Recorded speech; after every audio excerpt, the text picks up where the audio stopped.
people to do work. You gotta have workers. And just like teachers expect to be paid, just like private sector people expect to be paid and servers expect to be paid, so do county employees. They expect it. And so do city employees. My mother-in-law retired from the county recorder's office, and she was the longest working, she worked 62 years in that courthouse. She went to work during World War II for the first Keith growth, not this one, the first one. And when she retired, they did have retirement insurance, and they've lost that. And they now have to, the supplement is what they get now. And that supplement doesn't, these are age, she's 88 years old. When she retired, she was told that she wouldn't have to worry about that insurance. That woman didn't make a lot of money. Most of the county employees make less, way less than a living wage in this county. They don't make any. And they work really hard for it. And you know, I get tired of hearing them beat up all the time because these folks really do work hard. She could tell you, she worked in the recorder's office, and she could tell you about every parcel of land in this community. I started out teaching, making $72.96. I can tell you exactly. So just once in a while, we need to $7,296 respect a year. the public sector part of our group, because they are as necessary as the letter carriers, as the police officers. You know, when we don't have our roads fixed, and when we don't have the snow plowed, and when we don't have the garbage picked up, Don't collect taxes. What's going to happen to cities and stuff? and if it doesn't get picked up, who's the first to complain? We are. Well, and they're talking about this landing down here now from the bridge, you know, walking bridge. What's $6 million? That's tax money. That's tax money. It costs the sheriff's department $9 million. That's going to cost $6 million doing that. So. But I appreciate it. Yes, ma'am. What cost did the county incur for hurricane-related expenses? And were there federal funds to compensate the county for that? The county, if you'd see the FEMA papers that we had to turn in, they were boxes, they're huge, things that you did. We had a couple of ladies that really helped on getting all the donations and things like that in perfect order. Things have to be in perfect order. If not, when they go to FEMA, they check them there, they send them on to Chicago, and they check them there. So nothing they'd rather do. FEMA does not just write checks and throw them out anymore. Les can tell you that. That isn't there. Okay. So the county will end up, what happens on some of these costs that are incurred that are approved, okay? Now, not all costs are approved. The ones that are approved, that they approve, we can get 75% back on what you do. So it costs us 25%.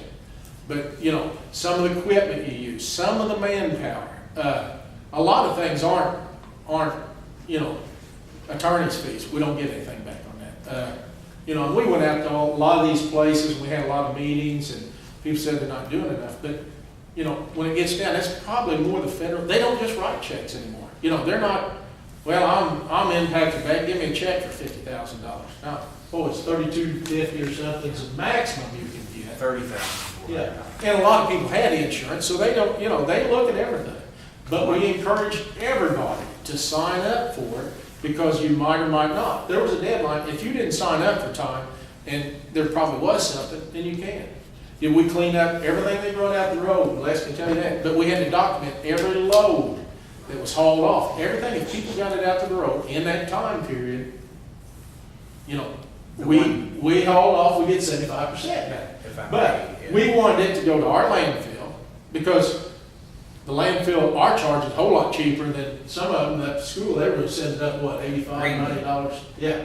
Yeah. So we did everything we could to help the local people and out there. Now, there was one location, there were about 800 tires, and we took them off.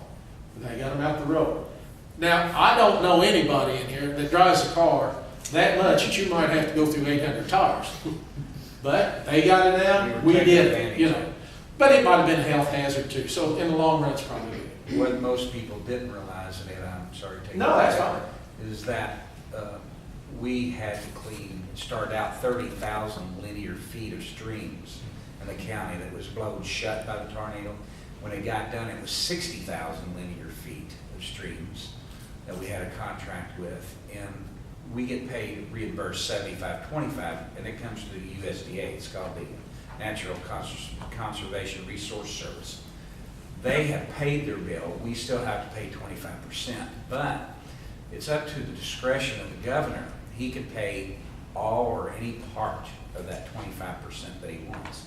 At the very first meeting we had with the NRCS, they told us to tell them in a letter that you're a distressed county and that you'd like to have it paid for. Well, we told them we were distressed, and every time I saw our representatives, every time I saw our senators, every time the governor came down, the lieutenant governor, I asked them, would you please consider paying that 25%? We have yet to hear one word back from anybody up there. I asked Homeland Security, Joe Wainscott, all of them to please pay that, any part or all that 25%. We haven't gotten a penny. So how much is that 25%? Right now, you mean what it's gonna cost the county total? Well, that 25%. It's gonna cost the county probably now around $600,000. That's not as bad as I thought. That's because There's a lot of costs. The 25% match that we would have had to have on FEMA, we got in donations, and that counted against that 25%, and that's the only reason why that is slow. And another thing that most people don't know, that the state, when they came in, the state cleaned up a tremendous amount of debris, and they are their own agency. They will go to FEMA and ask for reimbursements on their own, and most people don't know that. FEMA said this was the job. They've never seen a job cleaned up this quick or this fine in any situation they've ever been in. And on the same line, the county, from other people donations, didn't get anything. We got $20,000 Harrison County gave us the other day. We had other counties come in. Which is good. They helped us clean up with the road department. But other counties did send in new equipment to Yes. help us. Yeah. That we did not have to pay for. Yeah. That may have been in some of the counties, but not all of the counties, let's be honest. What's that? Yeah, Marysville was not cleaned up. Oh.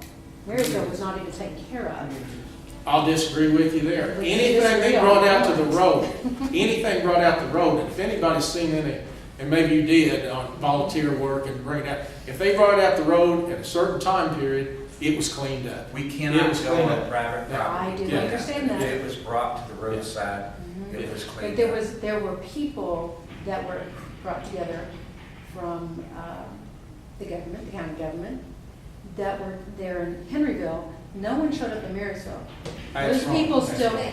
no, That's no, wrong. that is There were absolutely plenty of true, people because I in have been there and I There was was there plenty the of night people that at it Daisy happened. Hill. I went out to Daisy Hill one day, and the fields were just covered with people, with certain colored clothes, a lot of church groups. That happened to be through Southeast Christian. You go up there in the fields at Marysville. Did they not comb all those They fields at went through all Marysville? the fields. Yeah. The only thing you may be talking about there is when, in the early stages of the cleanup, in order for the county to get reimbursed for any of the debris, we have a 72-hour rule. In that 72-hour rule, you can let a contract without a bid process, and he can only clean for 72 hours. At that point in time, yes.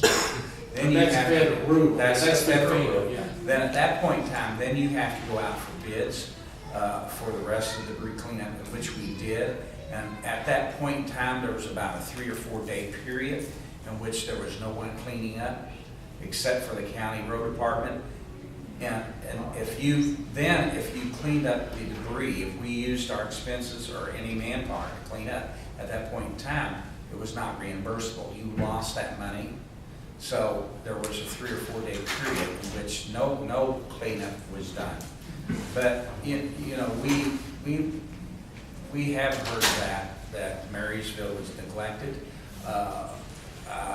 It's We been, constantly. it's been on the, This is the Well, executive Don't director. say I read it in the newspaper, because I had it in school so much. I I've read it in the been to newspaper. Marysville, I've actually done fundraisers with Marysville, I've talked to the Marysville, had- they called me. They I found know. one I've person been- up there, an older person that said that he wasn't taken care of. It was on the news, and I, quite frankly, yeah, it was on the Well, news.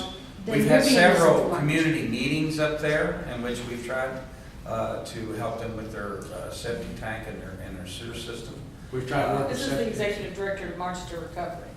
Carol. Yeah, yeah. And they've And done there's a lot of been- work. And, Yeah. and they didn't take care of Marysville until after it was brought out in the new, you know. We track they- volunteers from the beginning and where they are, and there's They- many who've been there. Yeah, And it's- we've paid thousands of dollars for the dumpster bills. Now, can the government At the us come time and that tear we houses could down? No, we pay, can they tear have. houses down. So, Yeah. you know, I wish we had some Marysville people here so that you could well, actually hear the truth. with They've anything, been to our meetings. and with they- anything, the Baker, Yes, I know that they basically called you guys out on it and you had to make a meeting there because no one was taking care of them when they would stand in line for hours and then be turned away because they did not have a caseworker and no one was sent to them.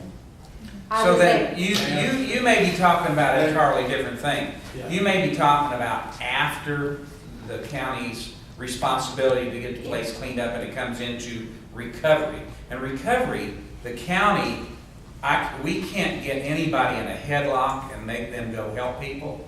That becomes then between FEMA and through the recovery people. On the county part, I assure you, the county did everything they could possibly do for the people. What's the police, the heavyset officer that's from up there? What's his name? Don't ask me on names. We check constantly with him. Now, there's And police he's officers from the that New don't- Washington things like that. Fire Department. Had lights. Randy Burton. Randy Burton. Randy Burton. Randy Burton. He's the chief And of we Washington. constantly check with Randy Burton. Yeah. If Randy, is there anything we can do? And our road superintendent, Jim Ross, we sent people up there day in and day out and cleaned, and we even actually cleaned more than what we supposed to. We actually used our grade off to go out on, we sat on the road, but it extends out onto properties to clean up, which was not really what we supposed to do, but we felt like we should do that.